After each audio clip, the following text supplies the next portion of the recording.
I'm using you. Only you, Brian. I'm only using you. Hello, everyone. Welcome back. This is Crypto News with Julie Kennis. I'm your host, Julie Kennis. This show is powered by the Gokhshtein News Network and sponsored by Market Cypher. You guys, it is a ugly or a beautiful market day, depending on how you look at it. I appreciate you all for tuning in here. I know everyone is going live right now and talking about Bitcoin. The price, I'm a little disappointed. I was ready with my 69K Bitcoin meme. I posted it this morning, and it was the fastest 69 ever. Ever. It was the fastest 69 ever. Hello, shields. Who has shields? You guys have shields? I still see wrenches on my end. What are shields? I don't even know. Mike Volmer, you did tell me to sell. You did tell me to sell. You did. Anyway, thank you all for tuning in. Although you have many options for listening to people talk about Bitcoin today, I'm the cutest. No, I'm just kidding. But I appreciate you all for tuning in. So, Mike Volmer, you were number one, as always. Love to see it. Love to see it.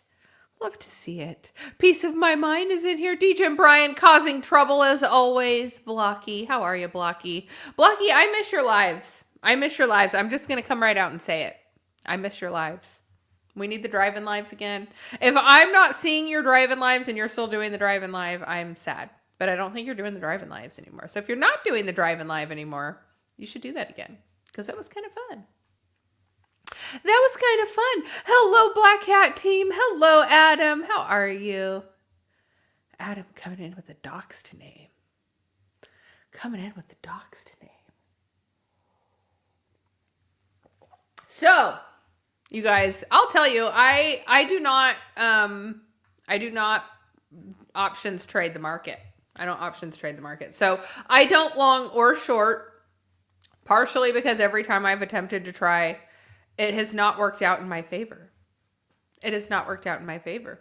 So, what I think I need to do is just clear, reset. I'm super excited because we've had sideways chop in the market for so long. It felt like nothing was going to happen. It felt like nothing was going to happen. Oh, he's going to be a granddad soon. Baby Blocky is coming. That's exciting, you guys. That's exciting. That's exciting stuff. It's more exciting than what's going on at my house. My house is like my dad had his weird little low blood sugar thing yesterday or two days ago, a couple days ago. Pulled the walker back out. I was running errands for him. He wanted to do like hot wings for Super Bowl. So I was on a mission yesterday getting all the stuff for hot wings. I've got it. I've got it. So, but then this morning he was even more vivacious, back to life. My meatloaf was very nourishing. Yes. I made the meatloaf last night, you guys. I make a killer meatloaf. I never even really liked meatloaf growing up. But then I started to make it as an adult and I actually make a really good meatloaf. And so it's one of the few things I can cook for dinner that my son likes, my daughter likes, my dad likes. Like everybody likes the meatloaf. Everybody likes the meatloaf. There is like one little sliver of meatloaf left. Just enough for like a sandwich. Just enough for a sandwich. So, but I got really good at cooking in my younger 20s when I lived in Australia because part of the time I lived in Australia, I was in North Sydney, which is like near the CBD. So I was like getting around on foot, lots of restaurants, lots of stuff to do in the city. But then towards the end of my stay in Australia, I moved up to kind of like a secluded beach area. I lived in a like a townhome. And so it was a very different lifestyle. There wasn't as many restaurants and things like that to go do around the city. And so I just had to get good at cooking. And so it's funny. My dad's always been like the chef of the family. My mom, I don't think she enjoys cooking. I don't think she likes it. But I kind of learned more or less from my dad how to cook. And so Yeah, but he'll see me cook, and then he gets these ideas in his head, like, "Ooh, I'll make this for Super Bowl." Now, my dad, he struggles to get around. He like falls over sometimes, and he's thinking he's gonna put these tray of wings in and out of the oven. God bless him. God bless him. And then this morning, my daughter had a seizure. She's been 3 months, almost 3 months. It was going to be 3 months on Wednesday without a seizure. And she had a seizure. She fell out of bed this morning, landed on her forehead. Poor thing. She's got a big old goose egg on her forehead. I'm actually surprised she's not in here siphoning my viewers. So yeah, she bonked her head. She's bleeding. A little goose egg was kind of bleeding this morning. Surprised she's not in here. But yeah, I do this like nasal recovery medicine, like almost like a drug addict would use, like the Narcan. So, but hers is when she's having a seizure, I shoot this stuff up her nose. And so I shot it up her nose, and we got her back into bed. And yeah, she's doing better. She's up moving around. But that's why I say I'm surprised she's not in here chatting with you guys, because she likes to come mess with you when she's not at school. So, and she's not at school today. So, peace in my mind. You messaged me about the IEP. So, I'll give you a little bit of what she's got going on right now. So, she's in sophomore year. Sophomore year. So it's starting to count on like quote unquote college grades. And so, Blocky, I was talking about you earlier, your driving lives. I was like saying, where's Blocky? Where's his driving lives? I miss it. I was just giving you some love. Yeah. I want your stream back. Whenever not your P stream, just your regular live stream. So when you're done being grandpappy, we need to get you back on there. Yes. That's right. Blocky, noticing the beautiful Market Cipher logo. Isn't that incredible? I should have a link for you guys to open a Market Cipher, like an affiliate link. So if you guys want to open a Market Cipher, or if you guys want to get started through Market Cipher, you can. But I don't have that yet. So I'm going to have to update this once I get my little QR code for that. So, but yeah, I'm super excited, you guys. I have a very good start sort of to my 2026 other than my dad, my daughter, she had a little seizure this morning. So, but yeah, I have had her on an IEP for a while. Last year, they did a lot to kind of make accommodations for her because there isn't really like any special classes to stick her in. It's like all of it is either like college prep or like these very basic entry-level classes. There's like no middle area for her. So she's kind of like stuck in this middle ground where they have her in college prep courses, and she shouldn't really be in like college prep. Like I just need her to get, through to graduate. And so she's been so sick since she was 10 that her learning abilities are behind everyone else her age. It just is, because she had encephalitis in 2020. She was in and out of hospitals for a couple of years, and now she's still battling seizures. We're starting to get a hold of the seizures. We just reset the clock this morning. And so anyway, here we are, sophomore year. We've gone through halfway through the year, so now we're starting into the second quarter. And normally she would be getting ready to start swim. She would be training for swim and doing swim. They told her she can't be in swim because her grades are too bad. So they are holding her at college level standard to be able to participate in team sports. So which she can't. So now she's not able to be on the swim team. So this whole week she's got the pressure of studying for her permit, because today she was supposed to test for the permit at the DMV. She has the stress of now the school grades are starting to count, and people are putting a lot of pressure on her for grades to be able to graduate. And then on top of that, she has other stress in her life of, she's got formal coming up, and, just other pressures of life. So she's had a lot going on, and I feel bad. Like I just want her to be able to go to school. Like that's it. I just want her to be able to go to school, because she's missed a lot of school. And a few years, she was kind of invisible at school because she would be there and then she'd be out. And then she'd be there and then she'd be out. And so for a couple of years, she couldn't even make friends. And so now she's doing better, and it's bummed. So She turned in all of her stuff to start swim, and they ended up telling her, oh, you can't do swim. So she's been devastated about that. She's devastated about her grades. The quarter closes on Friday, which is tomorrow. And so she just feels this crushing pressure on her. This morning I hear boom, she falls out of bed, lands on her head. She's having a seizure. But she's doing a lot better this afternoon. So her new daily medication's doing well, but then she has like the recovery medication, like I said, like the Narcan that we squirt up her nose. So that medication's recently changed. So the recovery med has changed. This is the third time. The first was like a pill that would dissolve under her tongue, and she would be wiped out for like a week. Her coordination would be bad. She'd be super sleepy. On day 3, she'd be emotional and crying like it was just a wreck. So then we switched her to the nasal spray. The nasal spray was a lot better. She could bounce back and maybe get back to school in 2 days instead of 5 days. And so anyway, this morning she had the seizure. This recovery is a lot better. She like pulling out her records, playing stuff in the record player, all the stuff. So it was good to see that she kind of did an about face so quickly this morning. But yeah, she has her formal on Saturday.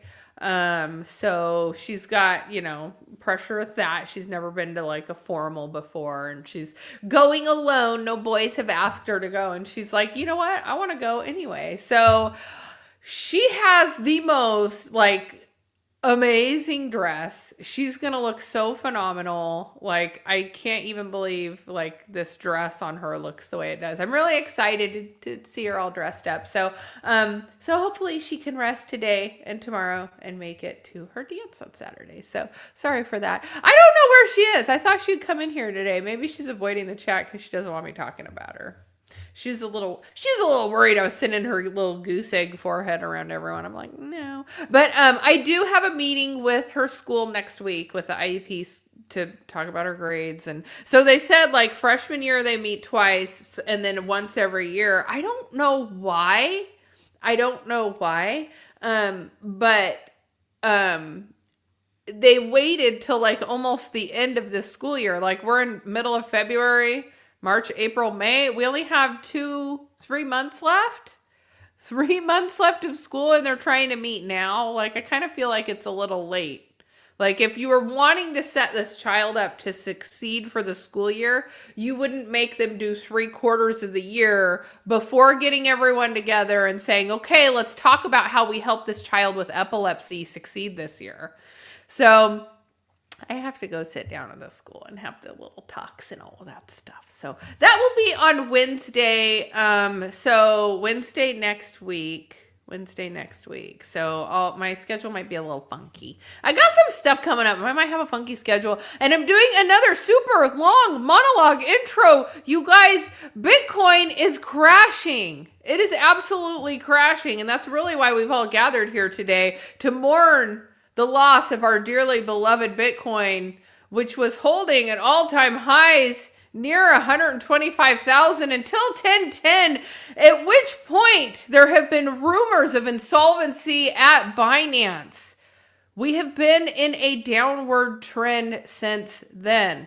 Now, are we calling this today, numero uno, the start of the bear market? Are we calling it last week, or are we calling it back on 1010? So, the market right now and where we're at, like, it's just, there's so many different opinions right now. People were saying we were no longer in a 4-year cycle, and we ran that 4-year cycle to a T. And as expected, we are pulling back. So, if you listen to Mr. Mike Vollmer as he screamed at me to sell it all, I hope you did. I did not sell everything. I still have some positions opened. And as I said, I do not short or long because I get wrecked. So I don't do that. Right now, if I knew how, I would throw up the VPN. I would freaking get in a short position and I would say just freaking, it's going down. We're still not breaking out of this channel. So let's go ahead and pull up the crypto charts.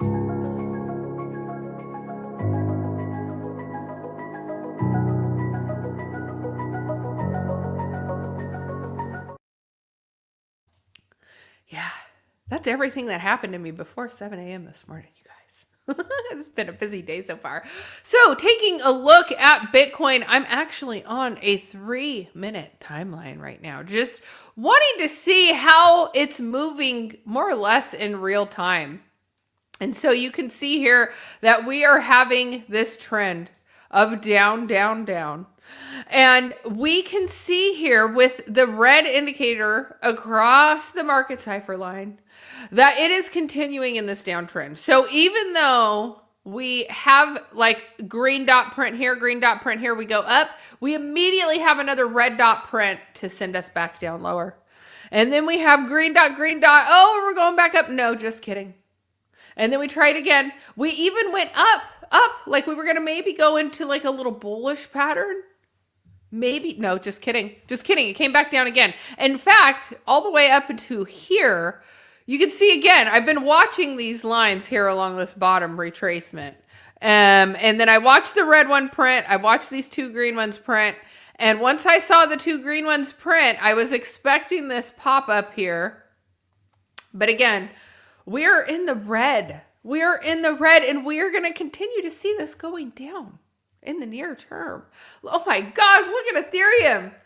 Ethereum's lost $200 since I looked at it last. It was trading at 2,000 and now we're all the way back to 1,800. You guys, we are round tripping bags. Taking a look at Solana, it is also trading down, trading at $79. This is one of the ones where, you guys, my Solana bag this cycle went like this. It went up and it went down and it went up and it went down. And I took profits and I took money out and I took money off of Solana and put money on Bitcoin. And then Solana has been just an amazing trade this cycle for me. I've had a lot of fun participating in Solana, even though some of the meme coins have been absolutely horrendous. We hit this period of relative quiet. And this is where we're at now. Let me finish getting through everything before I get too sidetracked. Okay, Chainlink's trading at $8. Actually, $8 just on the nose, about ready to dip into $7.99. Dogecoin is trading at 8 cents. 8 cents. All right, now let me go ahead and pop it over here to the crypto bubbles. Taking a look at the top 100, it is all red across the board. All red across the board. It's ugly out there. Yeah, so let's go ahead and talk about Bitcoin, altcoins, and what's been going on. Because Bitcoin, look, we thought we were going to have a really bullish cycle. They told us we were going to have mass adoption, all of these things. And now we're starting to run into Bitcoin has hit the part of the cycle where it is in a downtrend and it is receiving maximum FUD. They have started to talk about, again, how it's a pedo coin,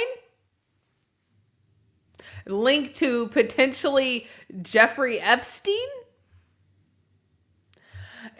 So we have that all coming out. And then we have just the fact that really institutions are now holding 20% of this coin, so they can really manipulate the hell out of it. So we didn't have retail enter the market. There wasn't a big surplus of money coming in. I mean, people were making money and the bull market was there. We had no euphoria phase. We had no altcoin season. You could say, yeah, we had an altcoin season. It was the meme season. Okay, I'll take that. But if you want to say that all still, where did it go? Where did it all go? The people who were coming in, there was not huge mass adoption this time like there was, in terms of like, you're going to Christmas and everyone's asking you about your Bitcoin. People haven't cared. People haven't cared about Bitcoin. The only people that have really cared about Bitcoin has been the government, has been Trump, has been, and there's a certain group of people where as soon as they, think of Trump, they think of him using crypto to scam people and have used it to profit off of his likeness right before even entering the office. And so there were just things that were done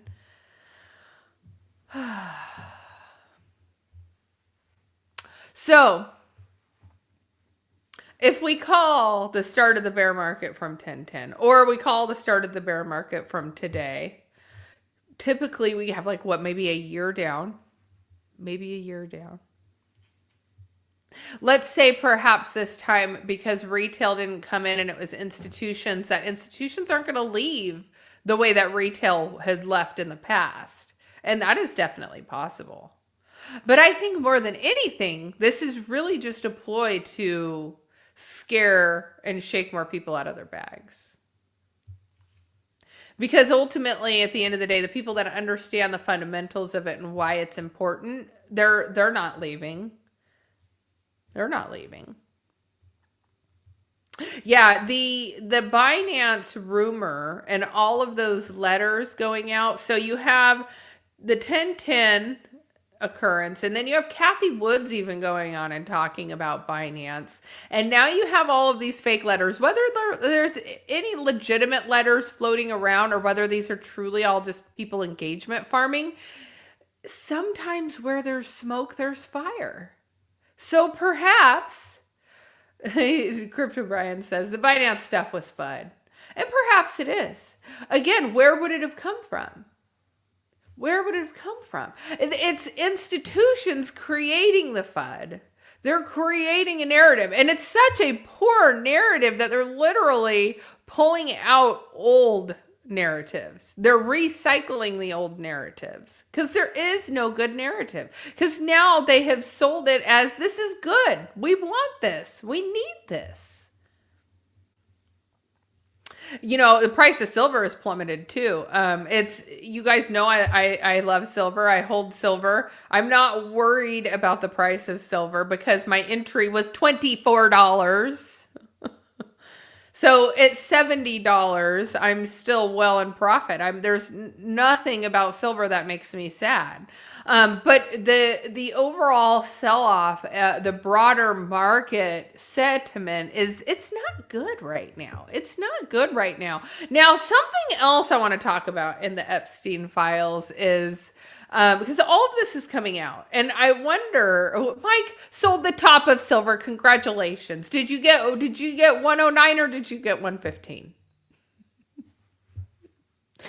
I have to physically go exchange mine, so I don't go sell the top. It would draw way too much attention on myself, and I just don't need that. So yeah, we did have memes come and drain some liquidity. We do have the AI bubble. So it did create a different type of environment this time. You know, people who, like myself, have got into Cardano at 33 cents. I got into Cardano at 33 cents. I've round tripped that again. I've round tripped it again. But at this point, this is now my second bear. And I feel a lot less afraid this time because I've positioned myself to where I'm okay. I think I know how many times. Oh man, he's sold 420,000 tons. Yeah, I can't help but feel like a lot of this is really artificial. So, but now we have all the stuff coming out with Epstein. And Vladimir Putin is kind of who I'm noticing because he has been taking like a few speeches. Hello, Chipper, welcome in. We have been just seeing, I don't even remember where I was freaking going with that, you guys. I said hi to Chipper and I forgot where I was going with my thoughts. It'll come back to me. But yeah, if you were in altcoins and you got back into altcoins expecting there to be a big run. Now let's talk about Ethereum. Vitalik just came out and said layer 2s they lost the plot on layer 2s. You got like FUD from Ethereum Foundation on layer 2s built on Ethereum. That's crazy. But I get it. I remember when I had to bridge to base with my ETH. I hated that. The bridging process was expensive and I didn't like it. And then I got my money over there, and then it felt like it was stuck over there. And then, the run on the coins over there was really strange too. It almost felt more like because in crypto you have cabals. You have these little like groups of people who work together, who develop things, who have a network, who, they work together. I don't know if you want to call it a cabal or not, but it's like a little cabal. But now you're going to go and you're going to create like the base layer on ETH. And then that's like a cabal within the cabal. And so this is where crypto gets funky for me, because we did it with memes, we did it with NFTs, and I see that this just continues to recycle. You will see these different things being built out. And then rather than people going, oh, that's really cool, let's go support it, they'll go, oh, that's really cool, let's build our own. And so now we've got like 100 prediction markets. And now there's, just think about like the NFTs and the memes. There's like all of these communities. And then these communities got to where there was rivalry within the communities. So now you're taking an industry that's already small and you're segregating it out even more so by these different little groups. And so if you don't have people that are working together, mass adoption's never going to be there. Mass adoption's never going to be there. So, yes. Yes. All right, you guys, let's go ahead and dive into some breaking news.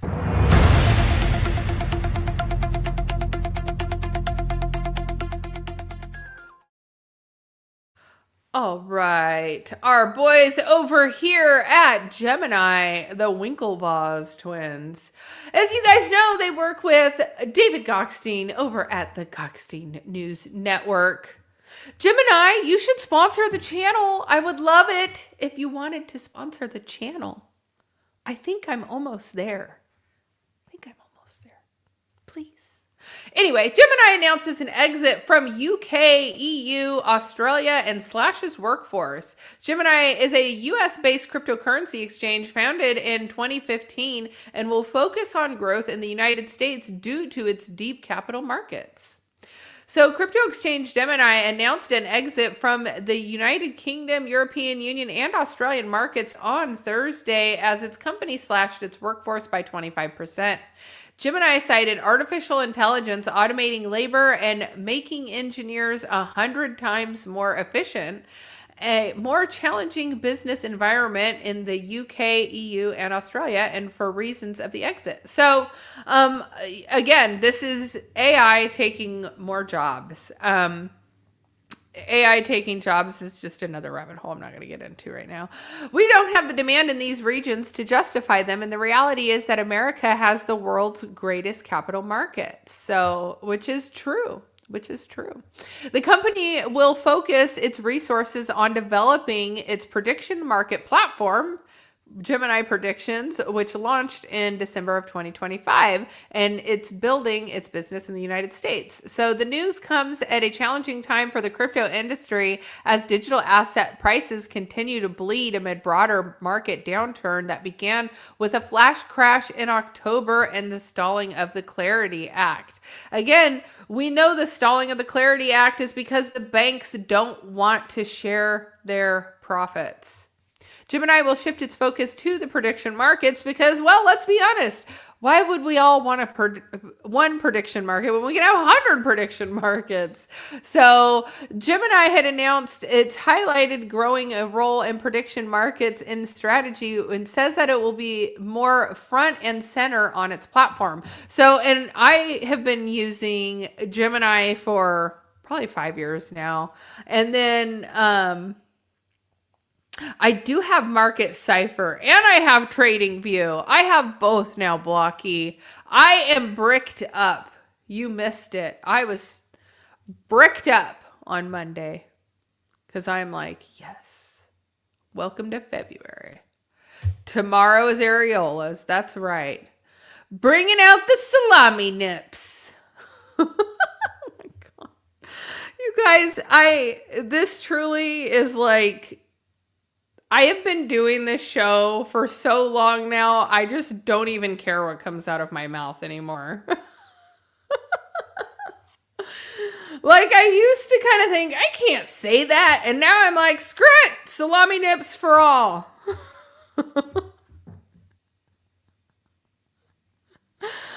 Oh, I promise they're more like pepperonis.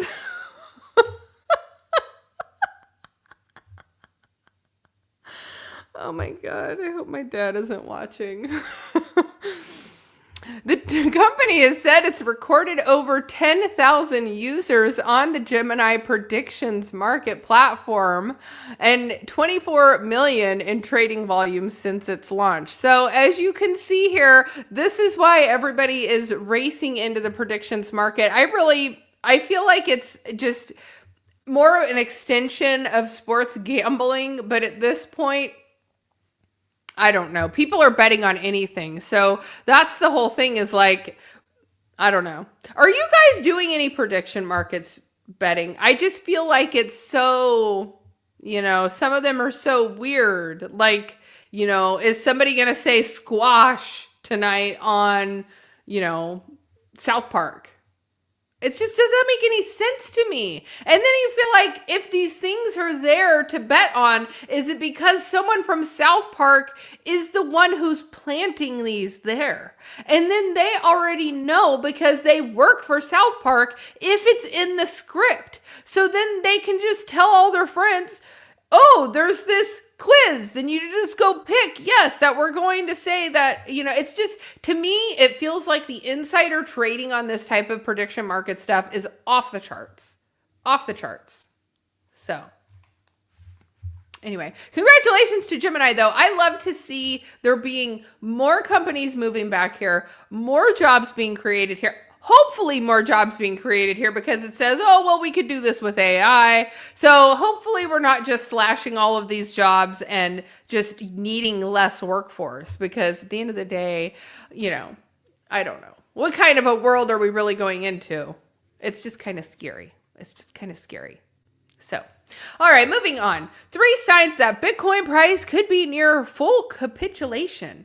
So panic selling by short-term holders, extreme fear, oversold RSI suggests that BTC could be nearing the final phase of capitulation. So is it almost time to hit the buy button? We are down about 50% from all-time highs, so it's not a terrible time to buy. But people are saying Bitcoin could drop even further. But it's very, very hard to always time the bottom and time the top, unless you're Mike Wilmer, and then you can. So, but if you're like me, then, we just kind of start to put our pulse, check the pulse and see how things are going. Did the chat go off of the rails? I'm sorry. I'm not helping this situation at all. I understand that. I'm just happy you're all here, you guys. I'm just happy you're all here with me. And I'm happy that YouTube has not banned me yet. I'm happy. And you guys know, tomorrow, I'm back with Joxie for the Julie and Joxie show. Joxie Coxie. My girl's coming back. It's going to be fun. It's going to be fun. In that show, if you guys haven't caught our show, we're just way more unhinged because we'll talk a little bit about crypto maybe here and there, but for the most part, we're just being completely unhinged for like a total hour. Last time we did it for 2. So it's a lot of fun. You guys should come join us tomorrow at 10 a.m. Pacific time for the Julie and Joxie show. Okay. So Bitcoin sellers resumed their activity on Thursday as Bitcoin price dropped below 69,000. The lowest since November 6, 2024. Analysts said that Bitcoin showed signs of full capitulation and a potential bottom forming due to extreme market fear, panic selling by short-term holders, and the RSI. So short-term Bitcoin holders have sold nearly 60,000 Bitcoin in 24 hours. Woof. So investors who have held these assets for less than 155 days, which it tends to be like ETF holders, guys. It's ETF holders. So the correction is so severe that no Bitcoin is in profit is being moved through. Okay, nice. So, and we are below what Michael Saylor's average cost base price is. He's upside down. I believe somebody said this morning, $8 billion is how much he's upside down right now. Absolutely crazy. Absolutely crazy. It's definitely not raising any money to, well, I say he's not raising any money to buy Bitcoin right now, but right now is be a good time for him to start scooping up some Bitcoin. All right, let's go ahead and move on to the next story. Bitcoin spirals towards 60,000, heading towards its worst one-day drawdown since FTX blow up. So I put out a video yesterday saying it feels like the FTX scandal happening all over again, because if you guys remember, there was rumblings about FTX failing before it actually came out. And so that's why I say sometimes where there's smoke, there's fire. So now Binance, not a lot of people in the US have been storing money on Binance because you can't store money on Binance in the US. It's just, it doesn't work. Even if you try it, you have to like go VPN out into another country and then try. And then that's just a whole other thing. But why would you do that just to keep it on a centralized exchange? Because if Binance goes under, your money is gone. Your money is gone. Now you might get it back in 4 or 5 years when it goes through litigation. You're getting like 75% of what you invested if you're lucky. So it can get really sticky. And whether Binance is insolvent at this point or not, when there's pressure on the market like this and the price of Bitcoin is down, you start to feel the pressure on the market. And then wherever there are any sort of inadequacies or people who haven't been managing their books properly, that is where all of a sudden you see somebody fall. Now, if it's not Binance first, perhaps it's somebody else. And then there's a domino effect, which is what happened with FTX. There were other exchanges that went down and FTX ended up just, being the biggest one. So we could be looking at something like that. So that's why yesterday when I posted, get your money off exchanges, you just never know. All of a sudden they're going to say that one exchange is gone. And if Binance goes away, if something truly happens to Binance, then that would stress test the entire market and all of the centralized exchanges. So it could be a domino effect if one of these centralized exchanges goes down. So if you have money on Coinbase, Crypto.com, Robinhood, Gemini, we can keep going, Kraken, Binance, we could keep going. All these centralized exchanges. There are decentralized exchanges that are maybe a little safer, but always keeping it in your own wallet. The central exchange FUD again. Yes, I am contributing to the narrative. It is down. It is ugly. Sell it all. Send Bitcoin to zero so we can all buy more while it's cheap. Because at the end of the day, you guys, we want the Bitcoin. We don't want them to have the Bitcoin. We want the Bitcoin. We want the power. We want the Bitcoin. So one analyst points out to the 200-day moving average currently around 58 to 60,000 is a potential level of support to watch. Hold on, I want to see where we're at right now. Yeah, we're still at 63. And it looks like we're having a little bit here. I'll just show you. We're having a little bit of like support here, but it's still in the red. And so let's see, we had red dot, green dot. I don't know. We're going to continue up a little bit until we have the next red dot, and then I expect it to probably come down. So, and then if you look, every time we're dipping down, we have these huge channels of being oversold, and then we'll have a little bit of relief, and then a huge channel of oversold. So we're having a little bit of relief right now. And then what are we going to see next? Probably 60,000 Bitcoin. Maybe. Okay. Going back here.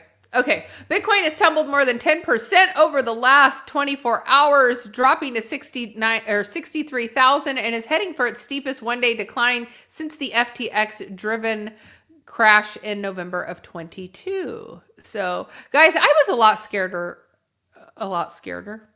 lot more afraid of the last bear market because it was kind of like my first real bear market. I kind of came in at the 2019, 2020, like at the tail end of that last bear market. So I didn't feel that like scariness. Like I just got in at a good time. And so, but again, this is like coming into the bear market. This is the time you want to buy. When people are scared, that's when you need to be prepared. So Bitcoin tumbled to 63,000 during early afternoon in the US. This crypto's final sell-off accelerated into a bloodbath on Thursday. The largest cryptocurrency fell more than 10% over the last 24 hours to a session low of a few dollars above 63,000, the weakest level since October of 2024 and below the 2021 peak. It's now lower by 50% from its record high just above 126,000 in early October. So February 5th could be one of the worst days in Bitcoin history. BTC is on track to suffer its steepest one-day drawdown of 10.5% since midnight UTC at current prices. So, and this is from back at the last collapse. So here's what's crazy is there going to be some other event that occurs that sends us to a bigger downside? Because right now, that's kind of how I'm feeling. If the Clarity Act stalls out completely and we don't move forward on the Clarity Act, I think we go lower. I think we're going to go lower. So, and I don't know, just depending on what happens with these centralized exchanges, if it's not Binance, perhaps it's someone else. But if one of these other exchanges goes down, yeah, we're going to see another bigger drop to the downside.